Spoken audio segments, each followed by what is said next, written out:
To another episode of Witty CFB. Your host, Rob Sheply here.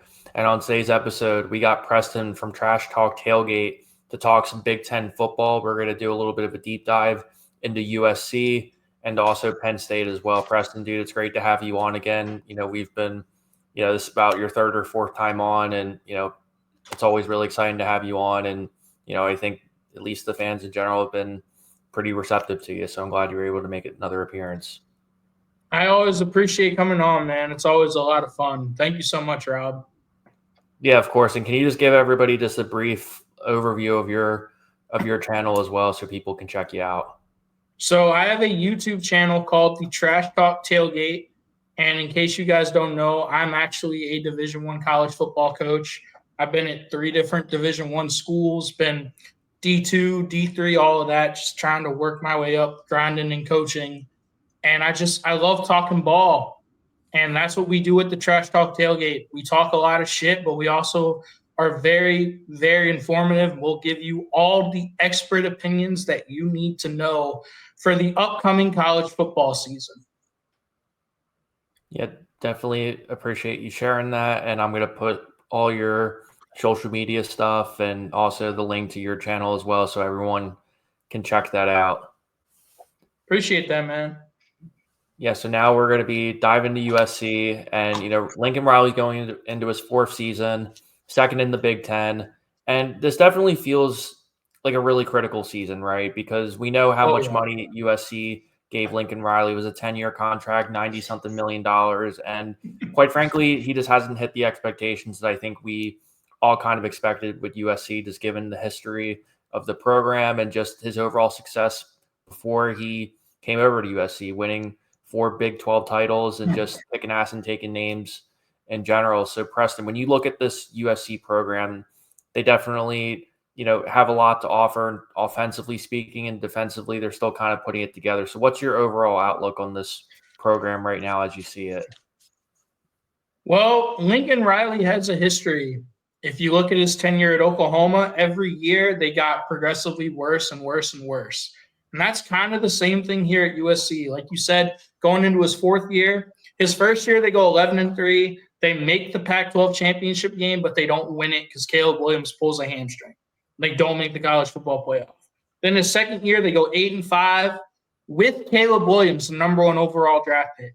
Then last year, they go 7-6. So as you can see, they're going the wrong direction. He's 26-14 at USC. That's not what you expected when you give that kind of money to Lincoln Riley to leave a blue blood in Oklahoma to go to USC. So this is a huge year for him. And I kind of feel like he missed his window because you had Caleb Williams, the number 1 overall draft pick, and you didn't do shit with him. You didn't really win anything with him.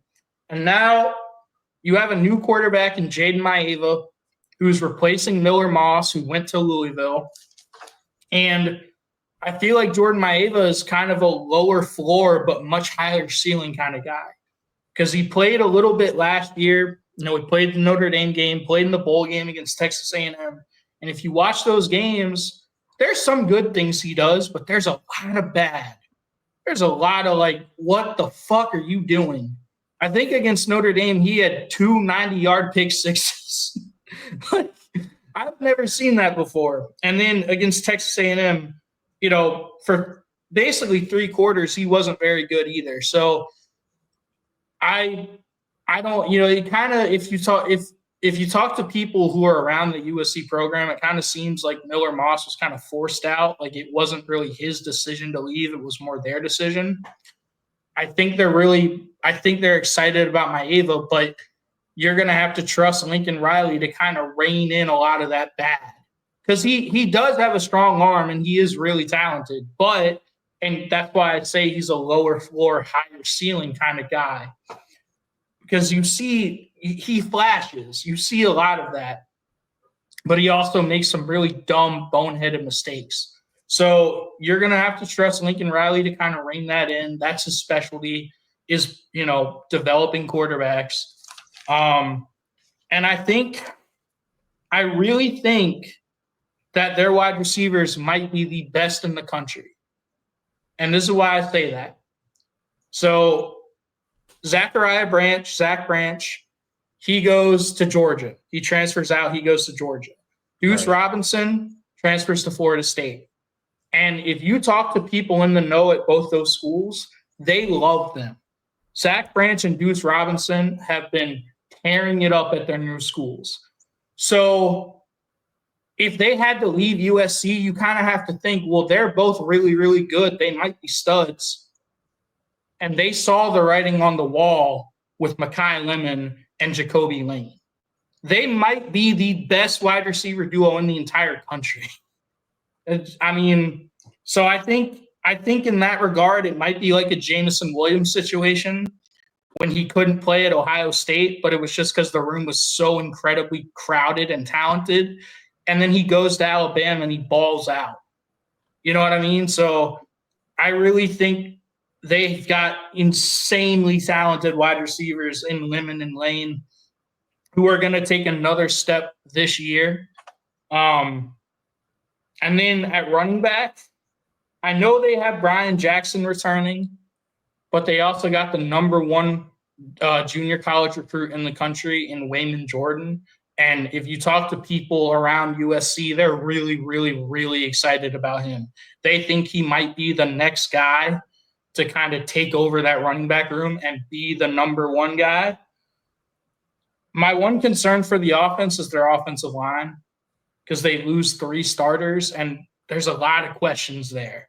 You know, you return your left tackle in Elijah Page, which is always good. It's always good to have that, you know, the quarterback's blind side protected. But, I mean, there's just a lot of questions at offensive line because you return your left tackle and your right guard. You know, you still have 3 other positions to fill. So, but luckily their schedule is kind of easy, so you can kind of ease those guys in there, kind of see what you have early on, because the schedule gets a lot tougher later on in the year. Do you want to say anything about the offense or?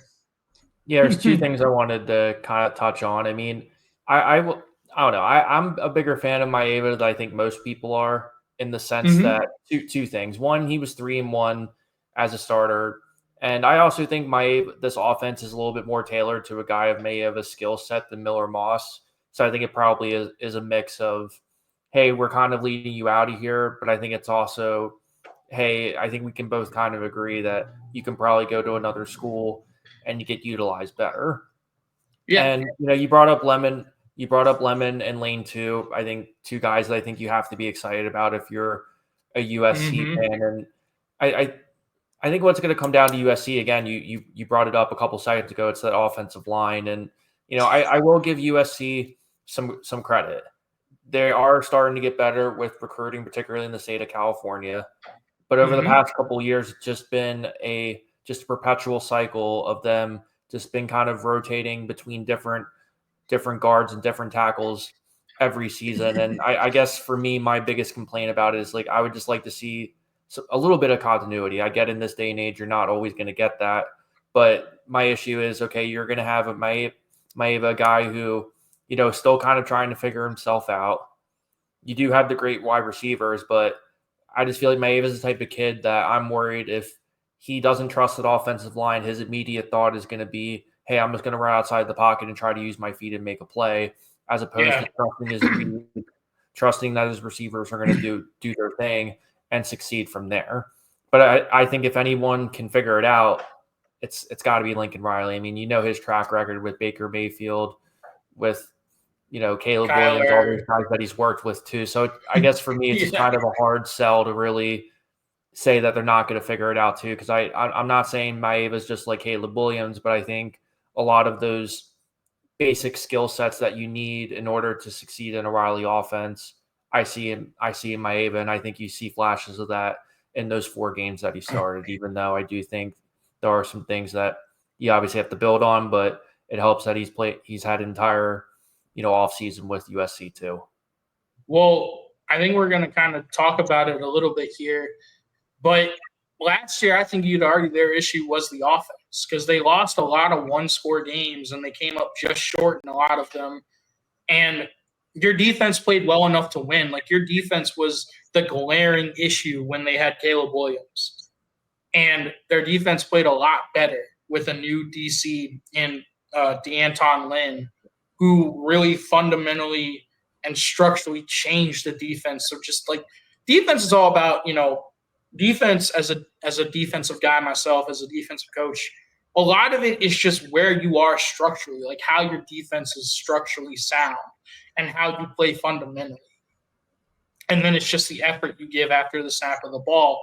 And they improved in all of those areas. Now they need to take steps up, in other areas, but overall their defense played a lot better. So I feel like a lot of those losses are probably on the offense because you expect the Lincoln Riley offense to be elite, and it wasn't last year. Like you can only expect so much from a defense that was so bad the last few years and made huge improvements last year. Does that make sense? Exactly, because I go back and think of some of those USC games I watched last year. Like, for example, when USC beat LSU at the beginning of the season, I sat there and thought to myself, okay, this is the USC that we all want to see. And then as the season kind of goes on, then you had the debacle against Maryland. They lost versus Minnesota. Mm-hmm. You thought they had a chance with Michigan, and then that kind of fell apart too. And I just kind of sit there and say to myself, they got to figure this out eventually. And then, of course, the Penn State game too, which ended up being one of the wildest games of the entire season. Yeah. I guess I just kind of sit there and ask myself, like, can they actually kind of put it all together this year? Because you mentioned it a couple seconds ago too. The defense is taking the step forward, taking the right progressions. And I think the one thing that I think they are getting better at is being more efficient. However, I think the one thing that I saw last year that I think they really need to improve on is particularly getting off the field on third down. To me, it seems like a lot of these teams that they faced last year, whether it was Michigan, who had an atrocious offense last year, or Minnesota or Maryland or Penn State, with all these, or even that Washington game too, what all those games had in common is that all those teams were able to march down the field and have long, sustainable drives. It wasn't like they were just throwing 80-yard dimes every second too, although they obviously need to improve in the secondary too, but I think you get what I mean. Yeah. I mean, their defense definitely has question marks this year because I should have probably said this earlier, but USC has 8 returning starters total, 5 on offense and 3 on defense. They've got defensive tackle Devin Tompkins, edge rusher Anthony Lucas, and then a defensive back in Kamari Ramsey, who they're going to expect to be the leader in that secondary. Anthony Lucas is a former 5-star edge rusher out of Texas A&M. He transferred in last year, and I think they really expect him to finally be the game wrecker he's been kind of they've kind of been hoping he can be. They really need to improve, like you said, getting off on third down, but a huge part of that is their pass rush. They really need to improve their pass rush this year. Especially if USC's offense improves and you have a lead, then you can just go eat the quarterback because they're going to, especially on third and long, you just go hunt the quarterback. And they definitely need to improve in that aspect.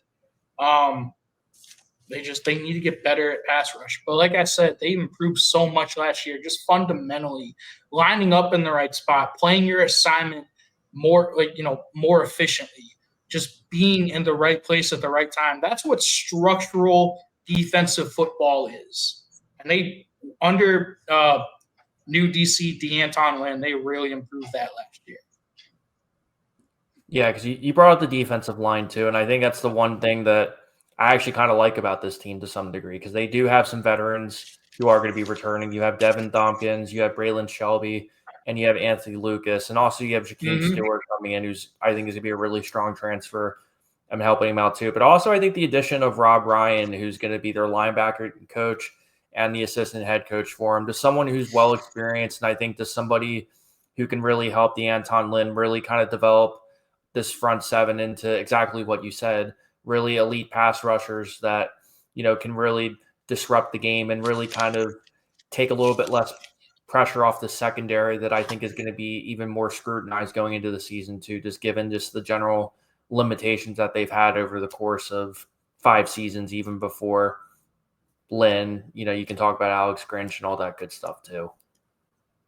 Yeah, no, I mean, Alex Grinch, he is very bad. It's amazing that he continued to get DC jobs for so long.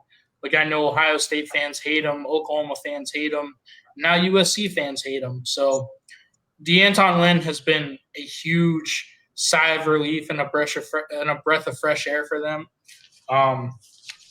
Yeah, like you said, they have more depth along the D line. I know they're really excited about that. The thing that I'm concerned about, we'll see if their linebackers improve under Rob Ryan, like you said, but I'm really concerned about the secondary because they lost so much in the secondary.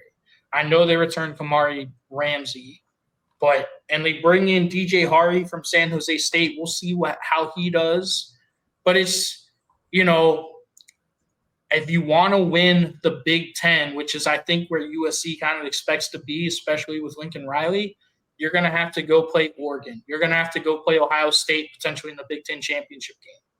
And they have elite wide receivers that you are going to have to try and shut down. So you need to be better in the secondary. So that on defense, that's my concern for USC. Yeah, exactly too. And even when you look at this schedule coming up for them too, I don't think this is a cakewalk here. What I really get concerned about when I look at this is this road schedule, because they're going to be on the road, especially October, on the road versus Notre Dame. Then you have a bye week, and then you're on the road at Nebraska. Is always a tough team to play. I don't care how good or bad or average mediocre that they are. And then you also face Oregon on the road November 22nd too. So I mean, I think that's when we're really going to kind of figure out what this team really is those road games too. Not to mention that they play Illinois on the 27th. To me, that's really how USC is going to be defined this year. Is going to be these close games, if applicable, and how they play on the road and how they respond to. Because I think a lot of people have the same sentiments that we've just kind of elaborated on. Well, the other thing, I mean, you talked about the road schedule, which it's not a cakewalk at all, but you also have home games against Michigan and Iowa. And traditionally, you'd think that you could beat those teams, but we'll see what Michigan is with, Bryce Underwood, if he's playing at that point.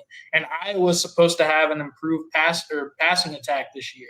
So you could win those games, but you could also lose those games. So we'll see. Yeah, because I definitely think Iowa's improved a lot, and I know everyone says that every year offensively, but this feels differently with Mark Gronkowski, who's coming in from South Dakota State, and brought in a handful of receivers. They've never been too heavy with the transfer portal, but they always kind of find to be able to see some guys who've been underutilized in the FCS Midwest region. So that's definitely going to be a game that I have my eyes on too, as USC kind of navigates the schedule and hopefully puts together a season that gives everybody a little bit more confidence in the direction that they're going in. Also, I mean, the one, just to harp on Iowa, we all say this every single year. Oh man, if only they just had some semblance of an offense. If only they had some semblance of a passing game. It sounds like they think they might have that this year. So we will see. And then do we want to talk about Lincoln Riley, like trying to bitch out of the Notre Dame game, or no? You could talk about it for a second. Why not? I just think it's bitch made. I mean, I think he has a history of this. Oklahoma fans said it when he left Oklahoma. Like Oklahoma, I think a lot of people don't remember this, but Oklahoma and Texas, they kind of snuck into the SEC overnight. Like, just, no one knew that was happening. It was an Irish goodbye. It was an Irish goodbye. Yeah. The Irish goodbye to Big 12. They did. And, they snuck into the SEC literally overnight. Lincoln Riley was apparently very unhappy with that decision. He didn't want any part of the SEC, so he bolts to USC. And now, and you see his record against Notre Dame, it's not great. I mean, shit, even when they had Caleb Williams always struggled against Notre Dame. He had some of his worst games against them because they're legit. They have legit NFL dudes all over the place at Notre Dame. And Lincoln Riley, now he's like, oh, Notre Dame's too tough and we can't play that game anymore. He's just a bitch. Lincoln Riley's a bitch. And if you watch the Trash Talk Tailgate, you know how I feel about Lincoln Riley. He's a bitch. Yeah, I mean, I hope they figure out that, agreement for the long term. I think they are going to kind of put it together. It's just annoying, quite frankly, because especially with how the playoff system is formatted, nobody's incentivized to have a tougher non-conference schedule. And I don't think it's as big of a deal as people make it sound, but I think there needs to be at least a little bit of a balance to some degree. Because, for example, Ohio State's playing Texas this year, and then Penn State, who we're going to talk about in a couple seconds, is playing Villanova, Florida International, and Nevada is their non-conference game. So that's something to point out too. I mean, that'd be a whole other show, but yeah, I really hate a lot of what's happened with college football. I've been saying it from the very beginning. I hate the playoff. Should have stuck with the BCS, because the thing that made college football so special was the regular season and how every single game mattered. Now that's not the case anymore. And now you're going to take away all those huge non-conference games. It's sad, especially because that's a huge rivalry. That's one of the best rivalries in sports. And you're going to stop playing that? Like, it's really sad. I'm curious, though, USC fans in the comments, how do y'all really feel about Lincoln Riley? Have y'all been disappointed so far? Because I feel like it's been a disappointment. I feel like he hasn't met your expectations for what you were promised.